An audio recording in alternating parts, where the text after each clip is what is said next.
तो welcome friends, कैसे हैं आप लोग। जैसे कि आप लोग जानते हैं, हमने बायोलॉजी वाले सेशंस को शुरू किया था। आज हम लोग बायोलॉजी के सेशंस को आगे बढ़ाते हुए चलते हैं। आज का लगभग बायोलॉजी चैप्टर समाप्ति हो जाएगा। कल हमने डीएनए और गुणसूत्र से संबंधित क्वेश्चंस को सॉल्व किया था। आज हम लोग आरएनए से संबंधित कुछ इंपॉर्टेंट क्वेश्चंस को सॉल्व करेंगे, आरएनए और डीएनए दोनों से संबंधित। तो चलिए हम लोग चलते हैं आज के पहले क्वेश्चन की तरफ। सभी क्वेश्चन एनसीईआरटी से लिए गए हैं और सभी क्वेश्चन कंपटीशन के लिए बहुत इंपॉर्टेंट है। एनसीईआरटी और जो लुसेंट का बायोलॉजी होता है उन दोनों से मिला कर लिया गया है और हमने ज़्यादातर फोकस एनसीईआरटी पर किया है, क्योंकि एनसीईआरटी में किसी भी क्वेश्चंस को आंसर क्लियरिफाई करके दिया रहता है और एनसीईआरटी से ही ज़्यादातर कंपटीशन में क्वेश्चन पूछे जाते हैं। ये क्वेश्चन बिहार पैरामेडिकल सारे कंपटीशन, जितने भी कंपटीशन एग्जाम है उन सब के लिए बहुत इंपॉर्टेंट है। ज़्यादातर जनरल कंपटीशन के लिए इंपॉर्टेंट है। इसमें तो हमने जितने क्वेश्चन दिए हैं, अधिकतर क्वेश्चन भारतीय रेलवे, एसएससी और जितने भी कंपटीशन के एग्जाम होते हैं जिसमें बायोलॉजी के क्वेश्चन आते हैं उन सब के लिए बहुत इंपॉर्टेंट है। तो चलिए आज का हम लोग चलते हैं अपने पहले क्वेश्चन की तरफ। पहले क्वेश्चन में पूछा गया कि निम्नलिखित में कौन सा आरएनए प्रोटीन का निर्माण करता है। निम्नलिखित में कौन सा आरएनए प्रोटीन का निर्माण करता है। ऑप्शन नंबर ए में एमआरएनए, बी में टीआरएनए, सी में आरआरएनए और डी में none of these.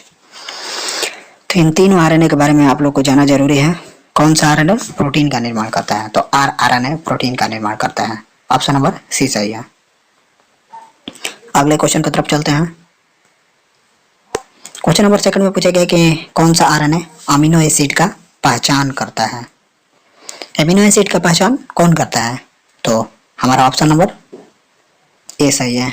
MRNA amino acid का पहचान करता है। हमारा ऑप्शन नंबर ए सही है। अब हम लोग आते हैं अपने अगले क्वेश्चन की तरफ। क्वेश्चन नंबर थर्ड में पूछा गया कि निम्नलिखित में कौन सा आरएनए अमीनो एसिड का परिवहन करता है। तो अमीनो एसिड का परिवहन कौन करता है, परिवहन का मतलब ट्रांसपोर्टेशन, तो आप लोग जानते होंगे टीआरएनए परिवहन करता है। हमारा ऑप्शन नंबर बी सही है। आप लोगों ने तीनों आरएनए के बारे में जान लिया। आरएनए तीन प्रकार के होते हैं, एमआरएनए, टीआरएनए और आरआरएनए। एमआरएनए जिसे मैसेंजर आरएनए कहा जाता है, यह एमिनो एसिड की पहचान करता है और उसकी सूचना देता है। टीआरएनए जिसे ट्रांसफर आरएनए कहा जाता है, यह अमीनो एसिड का परिवहन करके उसे राइबोसोम तक पहुंचाता है। और आरआरएनए जिसे राइबोसोमल आरएनए कहा जाता है, यह प्रोटीन का निर्माण करता है। तो आप लोगों ने जान लिया, mRNA messenger RNA, tRNA transfer RNA और आरआरएनए राइबोसोमल आरएनए। तो इन सब के कार्य को भी आप लोगों ने जान लिया। अब आप लोग कंफ्यूज नहीं होइएगा। आरएनए तीन प्रकार के होते हैं। चलिए अब हम लोग चलते हैं अपने अगले क्वेश्चन की तरफ। अगले क्वेश्चन में पूछा गया कि डीएनए से आरएनए का बनना क्या कहलाता है।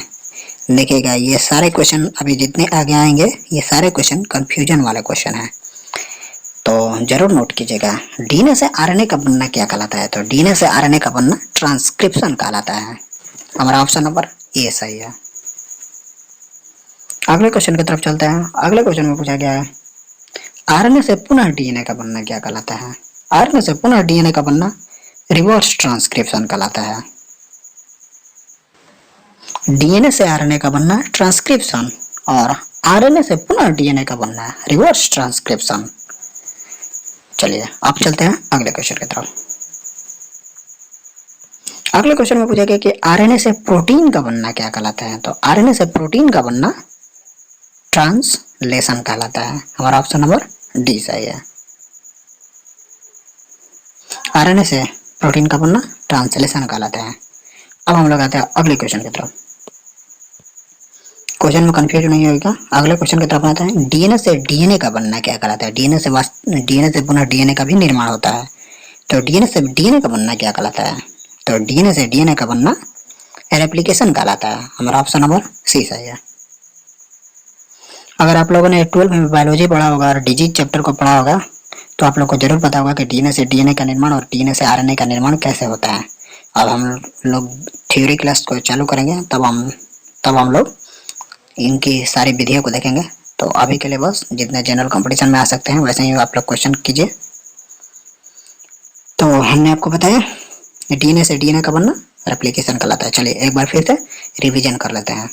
डीएनए से आरएनए का बनना ट्रांसक्रिप्शन, डीएनए से आरएनए का बनना ट्रांसक्रिप्शन और आरएनए से पुनः डीएनए का बनना रिवर्स ट्रांसक्रिप्शन, आरएनए से प्रोटीन का बनना ट्रांसलेशन और डीएनए से डीएनए का बनना रेप्लिकेशन।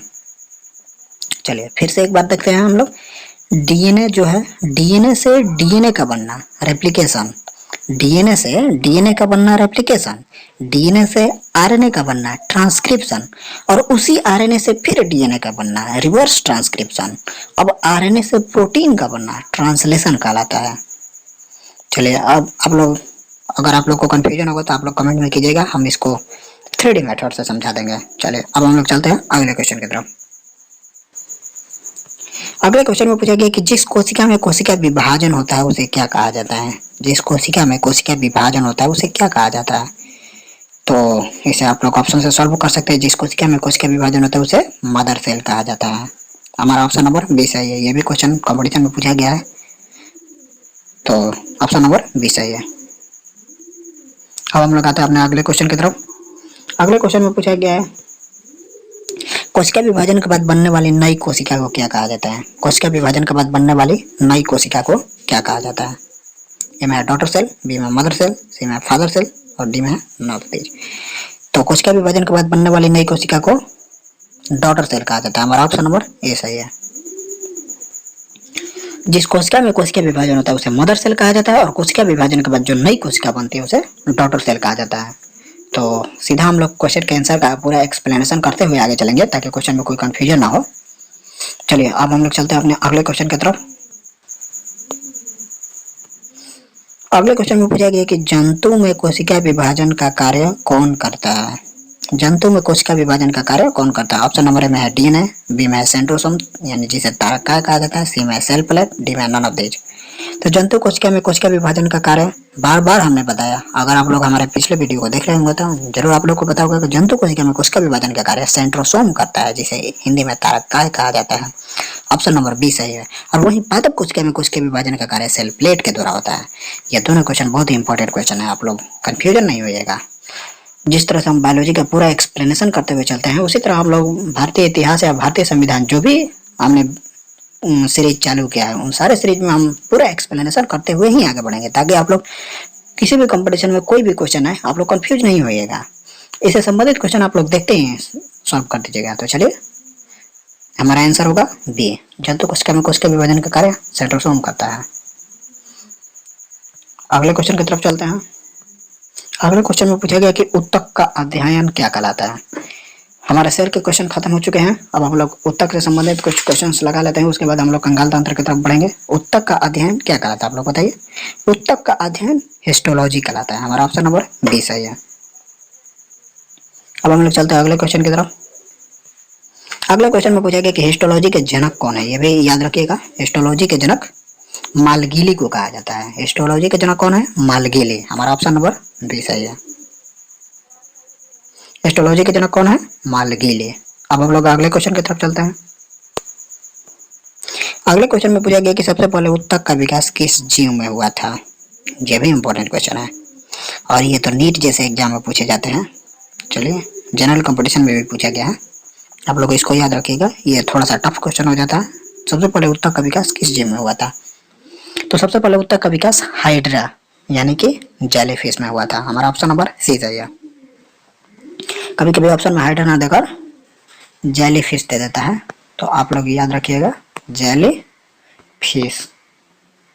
इसी हाइड्रा को ही जेलीफिश कहा जाता है, जो कि सिलेंट्रेटा संघ का जीव है। तो इतना डीप में आपको नहीं जाना है। अगर आप लोग नीट या किसी मेडिकल एग्जामिनेशन या किसी मेडिकल एंट्रेंस एग्जाम का तैयारी कर रहे हैं तो आप लोग के लिए इंपॉर्टेंट हो जाता है इसके बारे में डीप जानना। सबसे पहले उत्तक का विकास हाइड्रा में हुआ था और यह हाइड्रा को जेलीफिश भी कहा जाता है, जो कि सिलेंट्रेटा संघ का जीव है। चलिए अब हम लोग चलते हैं अपने अगले क्वेश्चन की तरफ।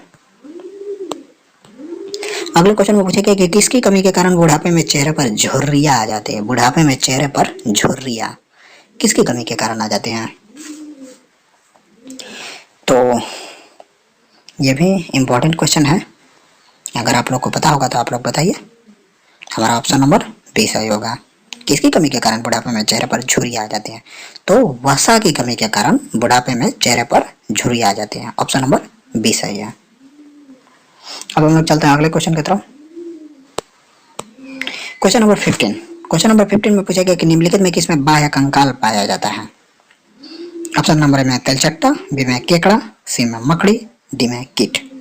Important question, confusing question. आप लोग बताइए किसमें बाह्य कंकाल पाया जाता है। और अगला आने वाला वीडियो सभी कंकाल तंत्र से संबंधित होंगे।